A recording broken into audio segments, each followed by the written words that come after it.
শনিবার সকালে বাগডোগরা বিমানবন্দরে এসে পৌঁছন বিজেপির রাজ্য সভাপতি তথা সাংসদ শ্রমিক ভট্টাচার্য। বিমানবন্দরে সাংবাদিকদের মুখোমুখি হয়ে একাধিক ইস্যুতে মন্তব্য করেন তিনি। উল্লেখ্য, শুক্রবার বিহারে বিপুল সংখ্যক ভোটে জয় হয় এনডিএ জোটের।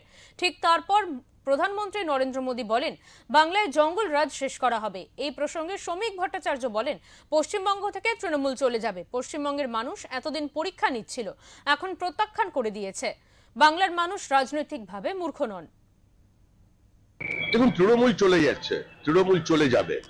বিহারের মানুষ জঙ্গলরাজকে ফিরিয়ে আনতে চায়নি, আর পশ্চিমবঙ্গের মানুষ রাজনৈতিকভাবে অচেতন নন, মূর্খ নন।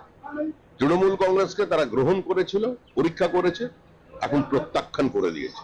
সময়ের অপেক্ষা, 2026 সালে এখানে আইনের শাসন প্রতিষ্ঠা হবে। এদিন পশ্চিমবঙ্গে এসআইআর বিরোধিতা প্রসঙ্গে বিজেপি রাজ্য সভাপতি বলেন, তৃণমূল তার কুকীর্তি থেকে মানুষের দৃষ্টি ঘোরানোর জন্যই এই এসআইআর এর বিরোধিতা করছে।